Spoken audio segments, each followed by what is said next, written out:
All right, we'll go ahead and get started with questions. We'll start with Joey Johnston today. Charlie, how well equipped is Cade Fortin to lead this team into the season? Extremely well equipped. He's since the start of the offseason, once last year ended, spring practice, summer workouts, 7-on-7s, fall camp. He's put all the work in. He's done everything that we've asked him to do. He's totally just made that decision that he wanted to be the guy for us this season. And I'm just really excited for him to go out there and show it and go prove it. And one more thing, if I could, I know you've got a lot of options in your backfield. Do you kind of have an idea of how you're going to use your backs? Is there a primary back? Are you going to have a lot of guys in and out, or how do you think it'll flow this year with your running backs? Yeah, I mean, there's definitely going to be a flow of it. There's going to be several backs that play. Probably 4 guys are all going to get reps in the game at least. And we certainly have, certain guys who can do certain things. I think I mentioned before, flex is kind of our do-it-all kind of back and can really run any play in the game plan. And you got a guy like Jaron Mangum who will be great for, short yardage goal line situations and when we need that bigger back focus. And then, Kelly and Bat can do some of those space plays and can run the zone play pretty well too. So I think you get a good mix of all 4 of those guys. Thank you. Leo Haggerty. Coach, you win the toss. Do you want the ball or do you want to defer, or doesn't it matter? That is above my pay grade right there. So I'll defer that question to Coach Scott. Thank you, Coach. Yes, sir. Will Turner. Hey, Coach. Good morning. You got a pretty tough test in the linebacking department over at NC State with Peyton Moore and with Peyton Wilson and Isaiah Moore. What do you have to do to try and keep those guys? Obviously, they're going to get their tackles, but just keep them from kind of impacting the game.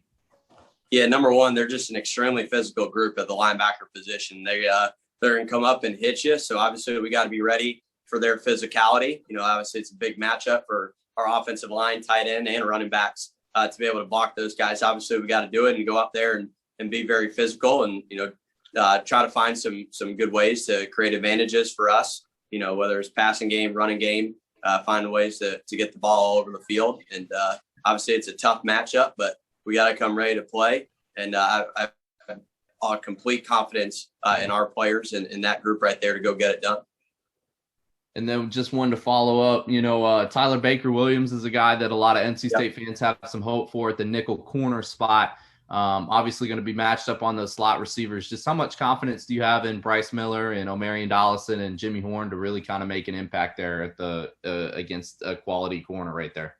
Yeah, he's a great player. He does a phenomenal job for them, whether it's zone coverage and being physical, getting reroutes on the slots or man coverage, on third down situations and trying to lock down those slot receivers. And the good thing for us, I think we go against some really good slot defenders on our defense, Will Jones and Matt Hill. And so we've gotten great work and I have complete confidence in our slots. I think that's one of the strengths of our offense is our receiver position, and specifically those guys right there. They do a great job. So whether it's zone, whether it's man, I feel like our guys would go out there and do a great job and go execute the game plan. Awesome. Thanks, Coach. Yes, sir. Leo Haggerty. Coach, what's the one box you got to check to have a chance to even win up at Raleigh against NC State? I think there's obviously a few things, but number one, we got to go take care of the ball and, can't turn the ball over, have to protect it, keep it on our side. And then we just got to do a good job of going and executing our game plan and go out there and make plays. We're going to have to make some plays down the field and, throw the ball a good bit to get it done. We're going to have to run the ball a good bit. So we just got to go execute our plan. But if there's one thing I think we have to do, it's certainly take the football. Thank you, Coach. Charlie, is it fair to say last year, because of COVID and other things, you weren't able to do quite what you wanted to do offensively? And as you go in with hopefully no COVID and a lot more reinforcements, how would you describe what you want this offense to be this season? Yeah, I think, this year, I feel like we have a lot more confidence. Number one, you just get so many more reps between, the reps that you banked from last season, spring practice, fall camp, game week prep, all of that right there. So we just have a lot of confidence and continue to rep things. We can put more of our offense in, do more things. And then, I think like the story has kind of been throughout spring ball and fall camp, we've obviously challenged our quarterbacks and receivers to be able to make plays down the field. And I think that's probably the biggest difference in what we've been able to do in making those throws and making those contested catches down the field. So I think, we want to be an up-tempo team. We want to, utilize our playmakers in space and get them the ball in a variety of different ways. We got to be able to run the ball downhill and outside. And like I said, we just got to be able to make some of those plays down the field and generate explosives. I think you looked at, Clemson's offense the last several years. One of the things that they do is they lead the country in explosive plays. And that's a huge statistic in terms of winning and losing football games. So we have to be able to generate explosive plays, and that'll allow us to play with tempo, get the ball rolling, and good things will happen from there. And one more thing, if I could follow up, obviously the way college football's gone in the last decade or so, we don't see many teams winning with like 20 points anymore. What's your feeling about just how you have to attack offensively in this era? Is it just, no points are enough kind of a mentality where you just have to, try to score on every possession, and that's the way the game's played these days?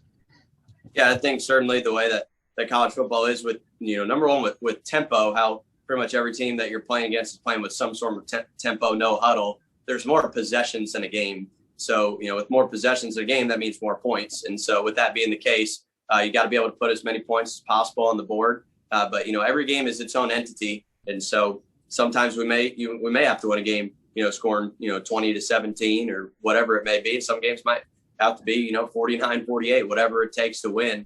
That's what we're going to do. And we just got to take care of what we can take care of and score as many points as possible, help our defense out by getting first downs. And, anytime we do get stopped, hopefully, we can move the ball enough where we can pin them back. And we got to take care of the football to help our guys out on the other side of the ball too. So it's a team game. It's a team sport. I love our defense, love going against them every single day. And so for us, it's really what does it take to win, and let's go get that done. Thank you. Will Turner. Coach, obviously a point of emphasis last year was trying to score on the first drive, and that was something that at times you guys had, problems with. How important is it? Is there a way that you could practice that, with maybe some of these scrimmages? What's kind of your mentality there? Yeah, I think it's, very important to get off to a good start, against whoever you play. Obviously, getting the first points on the board is definitely a huge thing to do. And so every scrimmage is a huge point of emphasis for us. And, it's not going to happen every single time, but that's got to be our goal. We got to go put our best foot forward, best plays, best players, and do what we got to do. But we've got to put all of our effort into getting points early, get our guys confidence, and get us believing that we can go get it done. Anything else for Coach Weis this morning? All right. Thank you, Coach. Appreciate it. Thank you. Hope everybody's doing well. Stay safe out there. Safe trip, Coach. Thank you.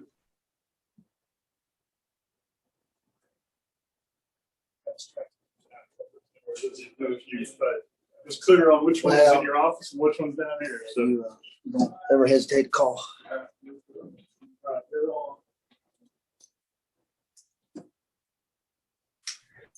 All right. Thanks, Coach Spencer, for joining us. We'll go ahead and get started with Leo Haggerty.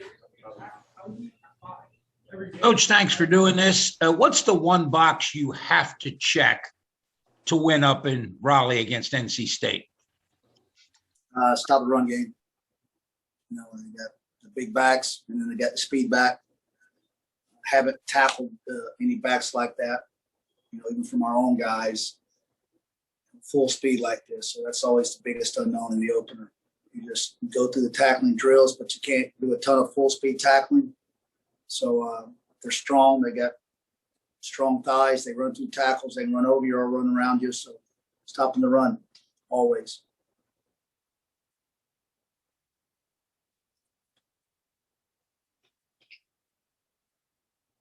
Mute myself. Will Turner. Coach, obviously this game changes over the years, but what do you remember about NC State when you played them at Georgia Tech? Oh, yeah. Wow, that's a good question. So I was at it was funny. We never played them when I was at Duke. Those 4 years, they were on the other side. They were right down the street. Georgia Tech. I remember going up there when Phillip Rivers was the quarterback. I think they were ranked top 5. We had a great win on the road up there. I just remember the atmosphere. That I think that might have been a Thursday night game too. And electric. They have a passionate fan base, and first time they've all been there in a long time, right? So I'm sure it's going to be rocking. They're going to have it nice and loud. So it's a great program with a great tradition. And I guess you were talking about when I coached there, not when you didn't want to go back when I played. Yeah, coach there. That's Okay. why I said GT and not Duke, because that's all you didn't play him. Yeah. Well, when I was at Georgia Tech, I played there too back in the day. So anyway. Joey Johnston. Coach, always interesting in college football to go up against a running back named Bam. We've seen a few of those over the years, and here's another one. Guy goes by Bam that catches your attention, but him and the other guy, I mean, what do you see this backfield? What kind of challenges do they present? Would you look at these guys on film? Yeah, just 8, 7, and 3, and then so they're going to be able to stay fresh. And I'm sure if you don't stop the run, you're in for a long night, because then they know they can run the ball, and then you start packing it in to try to stop them, trying to get extra guys in there. Then it opens up their running game. Their throwing game. I think, like I said before, that the challenge is the opener when it's full speed and there's no quick whistles, there's no thud, which is basically full speed, but you can't bring them to the ground, and they get behind their pads. I'll tell the guys again tomorrow and again before the game. That's your challenge. It's how we can tackle those big backs, and it's not going to be 100%. A lot of times tackling has to do with whoever that second and third guy is, getting in on it, getting in the pile, trying to get it going backwards. So just the power, and then when 3 comes in, just the explosiveness that he has and the legitimate speed and to get on the edge. I think they got a great compliment to each other, and then the experienced offensive line who's seen every front, they've seen every game, every twist, and I think they got about 6 or 7 of them they feel good about to play. Huge challenge. And one more thing, if I could, is this is your first stop on the redemption tour, so to speak. How important is it psychologically for you guys to get in there and make some stops and do some positive things in this first game? Yeah, it's just you want to improve from the last time you were out there. If we could just do that, we're a better defense. I know that now. How that's going to equate to wins and losses, I don't know. And I want to see steady improvement for these guys, week by week. There's going to be mistakes in the opener. They're going to run tempo, and it's a mental challenge to get lined up fast.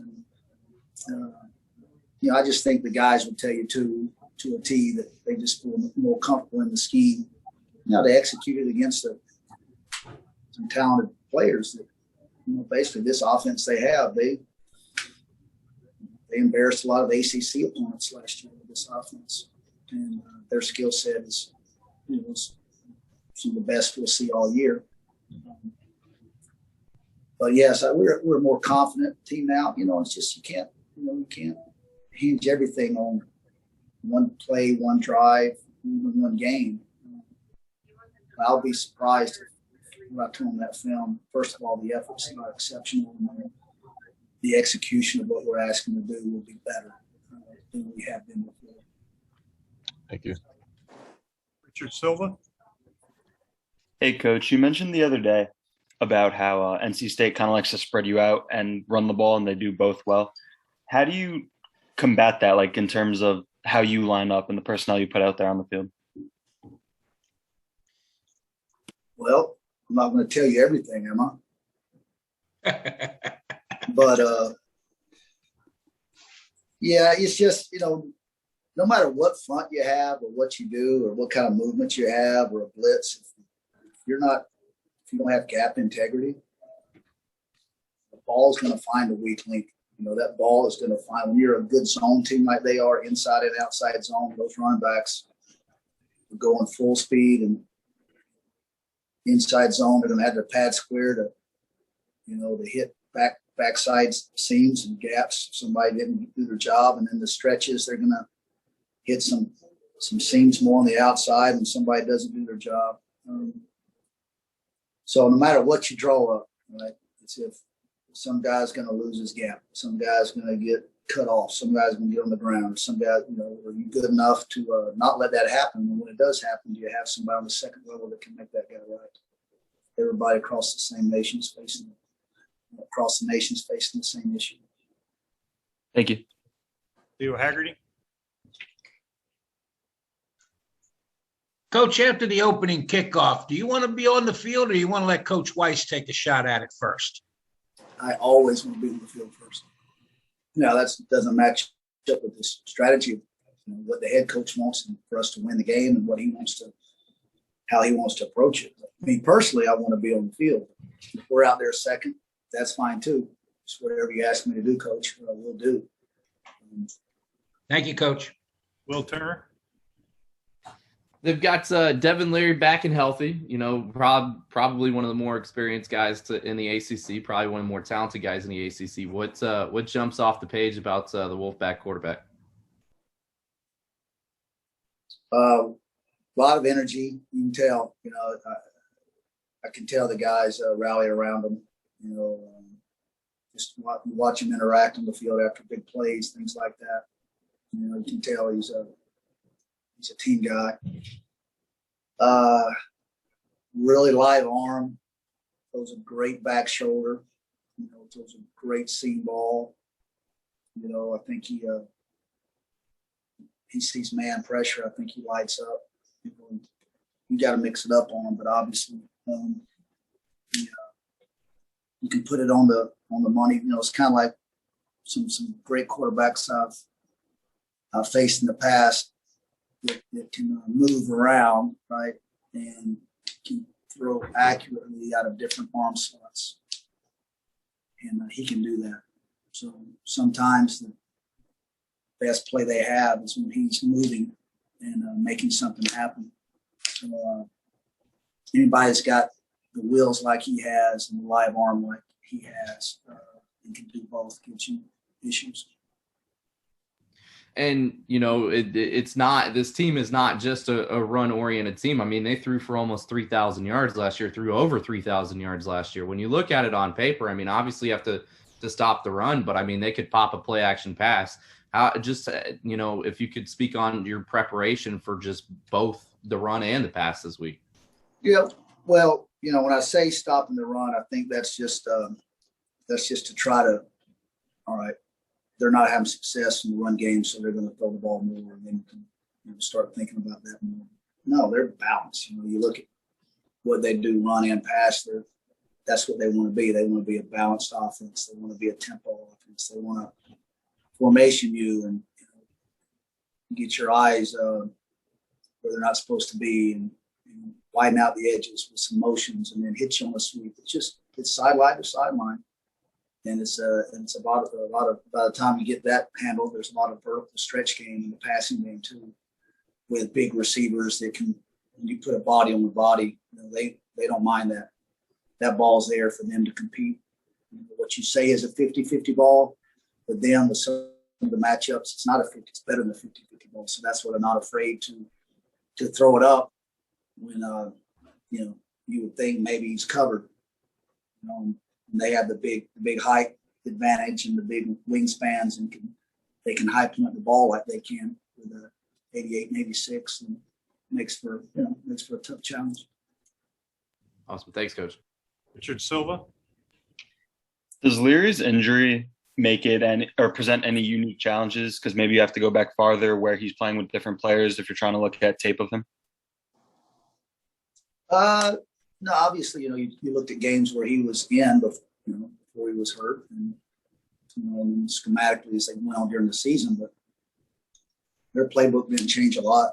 It was a different quarterback. Just watch what you can and realize that you got to prepare for the quarterback one game, and then just kind of see what happens as the night develops, because he can gain yards with his feet. And then what I mentioned before, him being so mobile and being able to throw on the run, if you do cover them for a second. That's when it really gets interesting. When receivers are going everywhere and he's looking for the open man on the run. That seems really, really, really talented then also. Thank you. Joey Johnston. Coach, it's opening night. The players are obviously very excited. I'm sure you are too. You've been through a few of these. What's your emotions as you start a new season? You know, you're on the field for the first time for real. And is your experience in openers that anything can happen? It's an unpredictability thing, and you just got to be ready for whatever. Yeah, it's just different than, you can have all the scrimmages you want in fall camp. We had different pieces, from guys that transferred in, maybe guys that didn't play a lot last year, that how they're going to react in that environment is, it's pretty, has a lot of anxiety with it, but it's also pretty cool to be around that and to watch them and under the chaos. And in practice, I try to create as much chaos as I can, so it won't be such an eye-opening experience when they get in that hostile environment. Your maturity is checked to play well under stress, pressure, fatigue, all those issues. How can you operate? How can you execute with all these external factors? You're mature enough to shut some of that out and just kind of play in your world and have your eyes where they're supposed to be and do your job and play your technique. Is that going to get you out of it? So all that is exactly what you said. There's a bit of the unknown that creates anxiety for me until I see what they can do. Thank you. All right. Any other questions for Coach this morning? Doesn't look like it. Appreciate it, Coach.